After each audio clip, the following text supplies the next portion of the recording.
anak-anak, selamat pagi. Bagaimana kabarnya hari ini? Semoga semua dalam keadaan sehat walafiat. Sudah siap untuk belajar hari ini? Hari ini kita akan belajar ilmu pengetahuan alam dan sosial, materi tumbuhan dan sumber kehidupan di bumi. Topik A, bagian tubuh tumbuhan. Tahukah kalian apa saja bagian tubuh pada tumbuhan? Mari kita simak penjelasan berikut ini. Coba perhatikan gambar berikut ini. Di sini ada gambar dua orang anak bersama ibunya. Wah, ternyata tanaman ini daunnya seperti sudah mulai kering. Ian, kalau mau memberi air pada tanaman kita, perlu memberinya melalui tanah. Kamu tahu mau alasannya, Mia? Karena di dalam tanah ada akar, itu fungsinya akar. Nah, begitulah perbincangan mereka tentang tumbuhan.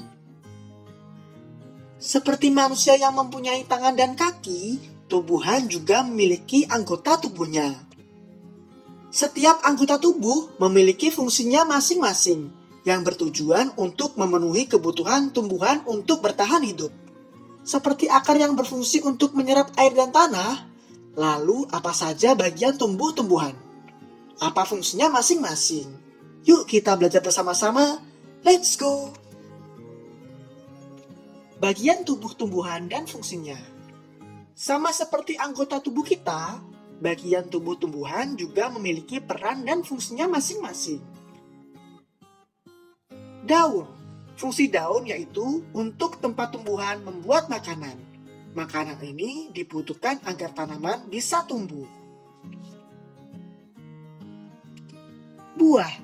Tempat menyimpan cadangan makanan dan melindungi biji di dalamnya. Bunga, yaitu fungsinya untuk tempat perkembangbiakan tumbuhan. Bunga yang sudah berkembang biak akan menjadi biji. Biji inilah yang nanti bisa ditanam kembali. Batang. Batang fungsinya untuk menghantarkan air, nutrisi, dan makanan ke seluruh bagian tumbuhan. Akar, yaitu fungsinya menyerap air dan nutrisi dari dalam tanah, juga untuk menopang tumbuhan. Mengenal akar lebih jauh. Akar adalah bagian yang penting bagi tumbuhan. Jika akar dipotong, maka tumbuhan tidak bisa mengambil nutrisi dari dalam tanah dan akan mati. Ada dua jenis akar pada tumbuhan, yaitu akar serabut dan akar tunggang. Kalian bisa melihat perbedaannya.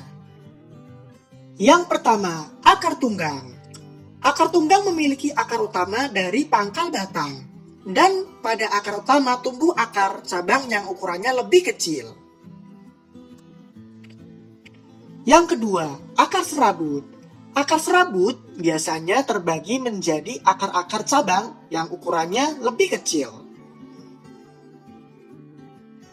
Akar juga bisa menjadi tempat menyimpan cadangan makanan bagi tumbuhan seperti wortel. Tanaman wortel memiliki jenis akar tunggang.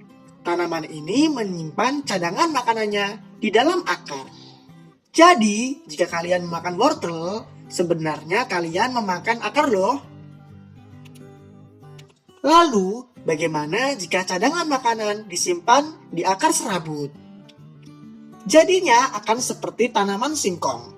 Seperti akar cabang pada akar serabut akan tumbuh besar menjadi singkong. Bisakah kalian melihat perbedaannya dengan wortel?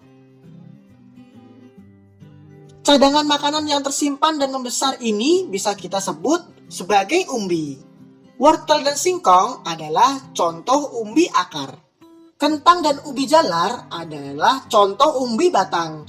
Jika di sekitar kalian ada tanaman-tanaman ini, cobalah amatilah agar lebih jelas. Nah, selain itu, banyak sekali manfaat tumbuhan bagi manusia. Di antaranya, yang pertama, sebagai sumber bahan pangan. Yang kedua, sebagai bahan perabot rumah seperti jembatan, dermaga, kapal, layang-layang, dan masih banyak lagi. Yang ketiga, sebagai bahan pembuat obat-obatan, yaitu ada minyak kayu putih dan jamu tradisional. Sudah aku pelajari. 1. Tumbuhan mempunyai bagian tubuh yang berfungsi untuk membantu pertumbuhan, melindungi diri, dan berkembang biak. 2. Umumnya hampir semua tumbuhan memiliki A. Akar untuk menyerap air dari dalam tanah dan menahan tumbuhan tertanam kuat di tanah.